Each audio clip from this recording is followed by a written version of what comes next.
Evening time టేస్టీగా హెల్దీగా snack item కావాలంటే ఈ వీడియో ఒకసారి స్కిప్ చేయకుండా చూసేయండి. ఫస్ట్ అయితే అలసందల్ని, శనగల్ని, పల్లీని ఈక్వల్ క్వాంటిటీ తీసుకునేసి మార్నింగ్ అయితే నానబెట్టేసుకున్నాను, ఈవినింగ్ అయితే ఉడికించేసుకున్నాను.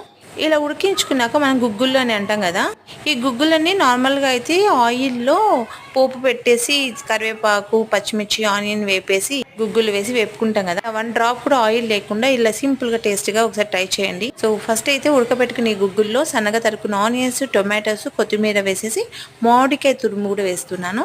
నెక్స్ట్ వచ్చేసి లెమన్ వచ్చేసి హాఫ్ తీసుకున్నాను, అందులో కారం, ఉప్పు కలిపేసేసి వేసేసి ఈవెన్ గా ప్రాపర్ గా మిక్స్ చేయాలి. మామిడికాయ వేసాను కాబట్టి అందులో లెమన్ వచ్చేసి హాఫ్ వేసాను. అంతా మిక్స్ చేసాక పులుపు, కారం, ఉప్పు తక్కువ ఉంటే యాడ్ చేసుకోవచ్చు.